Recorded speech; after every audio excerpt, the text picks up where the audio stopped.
Okay.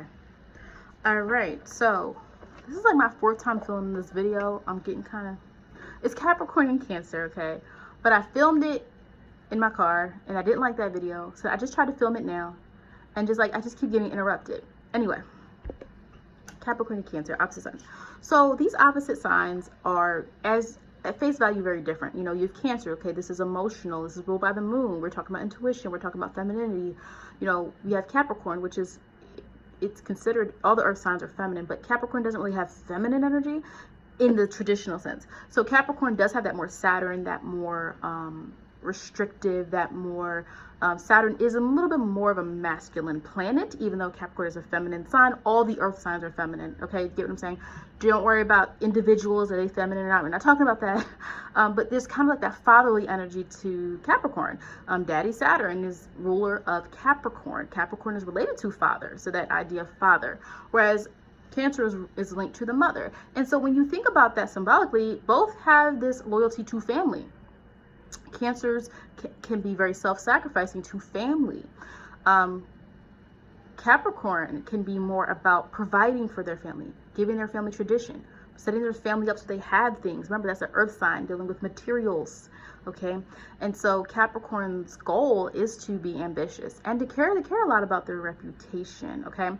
And Cancer's energy is more so about preserving their family or preserving what they care about. Maybe it's not family, but Cancer energy is going to go for what they care about. They're emotionally driven. Capricorn is goal driven. Whether that's money or status or whatever, Capricorn is driven by the big goal. They do like the reputation. A little bit different than Leo, because Capricorn is like, what did I get? Right? What do I get from this? Not just, can I get the attention? And, you know, when you think about the two different energies and the fact that they link to family, sometimes these relationships can work out pretty well. But sometimes it could be issues because with the relationships, or if it's in your chart, I've seen people with like a North Node in Capricorn, South Node in Cancer. Now, it's even more confusing if it's in the 4th or 10th house, because the 4th house is the moon, Cancer. The 10th house is career and reputation, that's Capricorn. So imagine having your North Node in the other house and you're trying to figure out how to reach your spiritual goal. Like, it can be a bit much because on one hand with Capricorn, you're learning how to stay true to your goals, your ambition. And yes, sometimes you have to knock the emotion off a little bit to do that. And sometimes you can't get as deep in your emotions or you're going to lose track of what you want. And with Cancer, it's more so about, okay, yeah, you can have money. We all need money. You can have goals, but we also need to learn how to take care of ourselves and others. We can't ignore our emotions. And so someone with a North Node in Cancer, you're not supposed to ignore your emotions. You can use that to do whatever you want. You can nurture people. You can have a job that deals with nurturing, supporting people, helping people to talk about their emotions. You could be an actor. Channel your emotions. A lot of people don't realize that Cancers can be really good actors. So you could do any of those things, but you're going to have to tap into that North Node. So for some of you, it might be a little more complicated about merging these energies together because they seem very different, but both of them are loyal to what they care about. You see what I'm saying? That's where the similarity is there, especially. So that's why I said sometimes there could be issues if people don't know how to merge these energies. If you're opposite signs that try to dominate each other, that's not going to work. When you understand each other, you start to understand yourself. So think about what your opposite sign is. If you're watching this and you're not a Cancer or a Capricorn, like, what is your opposite sign? Because you need to understand them in order to understand yourself. Okay. You know, as far as how they handle things very differently. You know, let's say something bad happens. Capricorn sometimes can kind of be very unemotional, like, okay, we still got to get work done, we still got to get this done. That can be kind of like any earth sign, to be honest with you, but we still got to get work done, we still got to do this. Whereas when you have Cancer, it's more of a receptivity to their environment, and because they are impacted by things, they're going to feel that. And so it's very important sometimes for Cancer to feel that in the moment because, you know, they don't like stifling an emotion. Does not work for Cancer because you can always tell when they're upset. You can tell.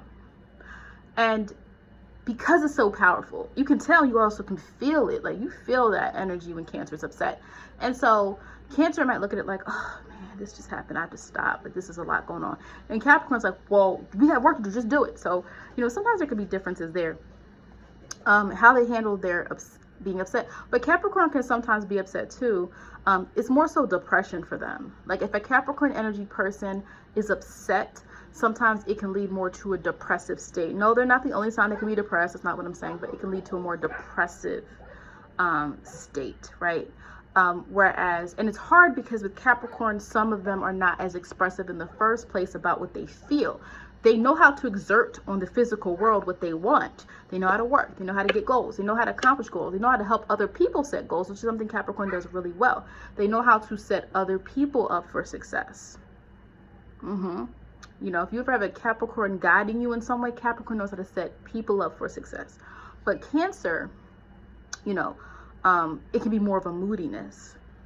You see what I'm saying? So that's how they deal with emotions differently, but they both can kind of have that effect when something doesn't go the way that they planned, okay? You know, as far as how they view, you know, positive things, Capricorn is the type of sign that wants people to do. I know, like, a lot of times people are like, oh, well, Capricorn just cares about money. It's not about that. It's about they're trying to maintain what is tangible. They're trying to maintain, like, Capricorn energy is like, you worked so hard, what did you get?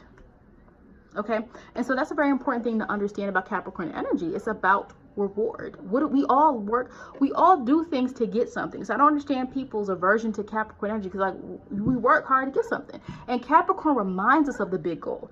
Capricorn reminds us, like, wait, what is our goal? What are we accomplishing? What are we achieving? And it also reminds us to care about our reputation, how we carry ourselves. Now, also, I want to talk about the tradition aspect. Capricorn can be very traditional in some ways. Now, again, things can change depending on what's in your chart, because if you're a Capricorn with a lot of Aquarius and Sagittarius energy, well, you probably are not the typical Capricorn. But a Capricorn is really good with keeping tradition, and so is Cancer. But Cancer more so traditions within the family. Capricorn is good with the status quo, so to speak, of, like, knowing how things are supposed to go procedurally and how they're supposed to flow. So Capricorn energy is really good with, like, being able to carry on things that need to be done. What needs to be done? What has to be done? What have we always done? We're going to make sure that that happens, okay? And that is needed, because we you know, remember, this is carrying on from Taurus was the first earth sign to kind of lay that foundation. And all Capricorn does is brings it to a big goal. It moves things forward. It gives things success. It makes things powerful in the earthly realm. Cancer can make things powerful more in the emotional realm, because now we're dealing with Cardinal again. We're dealing with Cardinal water. And so Cancer energy is more so inwardly focused. Like, it isn't necessarily always about reputation. It's about what Cancer cares about. And anything that they care about is like their baby. Remember, the Cancer is related to the moon, the mother, feminine. And whether you are a man or woman or feminine or not, Cancer energy comes from within. And because it comes from within, when it's good, it's good. Because Cancer is going to be directed by what is within. Okay? And if they have a goal, they're going to tap into that Capricorn energy and get it. Me, on the same tip, it's not that Capricorn can do the same thing. And so surprisingly for some people, you have Capricorns who are very nurturing in a different way than Cancer, but Capricorn has the ability to be nurturing as well. Like I said, a lot of Capricorns become mentors to people. A lot of Capricorn people that I know, like, they come to the pinnacle of their career at an earlier age than some other people, because there's this steadfast ability to stay true to their goals and go for what they care about in the earthly realm. But they definitely can learn from each other, these opposite signs. You know, Cancer can learn how to, you know, how to stay focused on what they want, because if you allow emotions to always set you back, sometimes you're not going to get anything done, right? And so every day we're going through different emotions, right? We're going through different things that could stop us in our tracks. But what Capricorn teaches, what Cancer teaches Capricorn is how to apply a personal touch to who they're helping, what they're doing, right? What's the personal, what did you get out of that? Okay, you got something, but let's remember how to authentically connect to people. And when you have a Capricorn person who can connect to people, that's a beautiful thing, because now you have someone who's very established, very successful, but able to help others. So I just wanted to kind of put a bow on that, just to help people understand. Sometimes I feel like people lean too much in the stereotypes of a sign, but there are fundamental aspects of a sign, and you're going to see that various ways depending on what the chart looks like. So that is it for this video. Thank you for watching. Also, please visit my website, www.amethystvirgo.com, if you need an astrology birth chart reading or a tarot reading.